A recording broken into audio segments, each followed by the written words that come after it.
So the north versus the south versus the north. Which one's best? Which one's worst? Which one's going to give you the capital appreciation? Which one's going to give you the rental yield? Which one is best for you? Let's talk about it.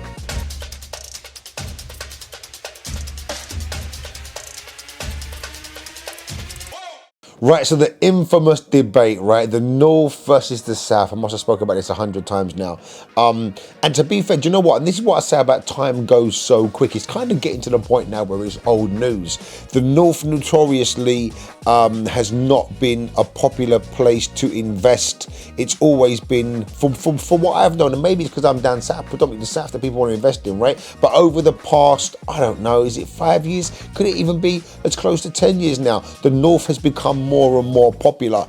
And as a general rule of thumb, they say that if you buy down south, you're much more likely to get the capital appreciation, the uplift in value, right? If you buy up north, then generally you've got less chance of as healthy amount of capital appreciation, but you are going to get the higher rental yields. You do tend to earn more money on a monthly basis. But that, I would argue, would depend on the types of properties that you're going to invest in, right? And it's not just rent over purchase price, it's occupancy rates, it's headspace, it's maintenance, it's how much effort needs to be deployed to earn the pound notes that you plan on making.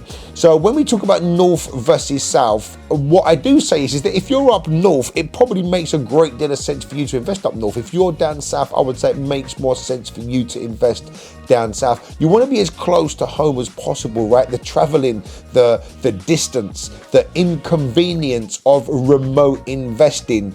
Although I think it probably sounds more difficult than what it actually is in reality. It's just another hurdle that you need to overcome. And let's face it, there's enough hurdles to overcome in any form of business or investing, let alone in property investing.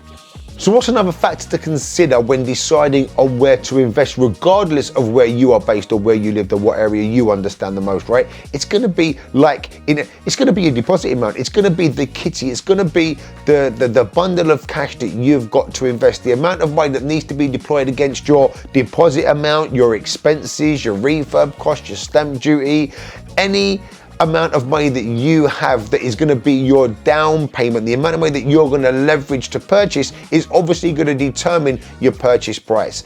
And the likelihood is, if you're starting out, you might not have enough money to invest within the M25, shall we say. So does that mean that you need to go up north? Quite possibly. Does it mean that you may need to go further south? Quite possibly. What you want to do when first starting out is, by taking the amount of money that you have to invest and then understanding off the back of that what property values you can afford to buy, you want to try to find an area as close to your home as possible. Does it necessarily have to be all the way up north or all the way up south? Maybe not. So where do I invest? Where do I prefer to invest? Well, me personally, my preference is down south, mainly because it's what I know, it's where I'm based. So the majority of my portfolio is down south, and I am a bit of a net worth junkie. I do like to see my net worth increase rather than my monthly cash flow increase. Although over the past couple of years I have diverted slightly and I've diversified my portfolio ever so slightly, and I do like buying up north, but only for blocks of flats. The individual units, the individual flats, that if you was to buy a portfolio of 10, 20, 30 flats, all with separate addresses, with separate buildings insurances, with separate roofs, with separate freeholders, even if they're freehold houses, just separate doors, it just seems like 20 or 30 times the amount of headache that you could potentially have under one roof if you was fortunate enough to buy a block of flats. If I was to, depending on the amount of money that you've got to invest, if you had a relatively healthy deposit amount, and I'm talking about, like, I've just agreed to buy a block of 6 flats for £120,000, not quite agreed yet, but £120,000 up north for a block of 6 flats that will be cash flowing over £2,500 a month. That's kind of worth the aggro, that's kind of worth the travel and the headaches involved in investing further afield. Investing over 2.5 hours drive time from your home. So for me, if I'm going to go up north, I'm going to look for blocks of flats, high yielding assets, stuff that will potentially give me £1,000 plus per month in passive income.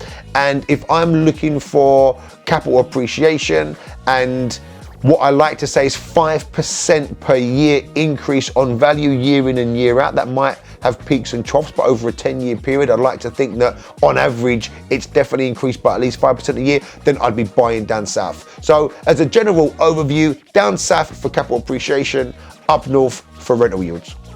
So just as I was wrapping that video up, Joe said to me, well, if that's the north and the south, what about the east and the west? And I said, well, that's a good question. Never thought about that before. But what did spring to mind when I thought about the east, especially east of where I am, right? If you look at London, what is east of London? It kind of goes towards Tilbury, Southend, Leigh-on-Sea, that way. Really good areas down there that are affordable. I recently bought a one-bedroom flat for £80,000 after a refurb and a lease renewal was worth £160,000. So when we're talking about buying up north and acquiring properties at 50, 60, 70, 80,000 pounds, they can still be bought for that amount of money much further south, right outside of the M25 or much further east. West, I would say, again, area dependent, is going to be more expensive. Bristol, look at Bristol now in the year they're in, 2022, is going through the roof. So the north and the south is the general topic and debate. Maybe, who knows, in the next couple of years, it'll be the east versus the west. Let's wait and see.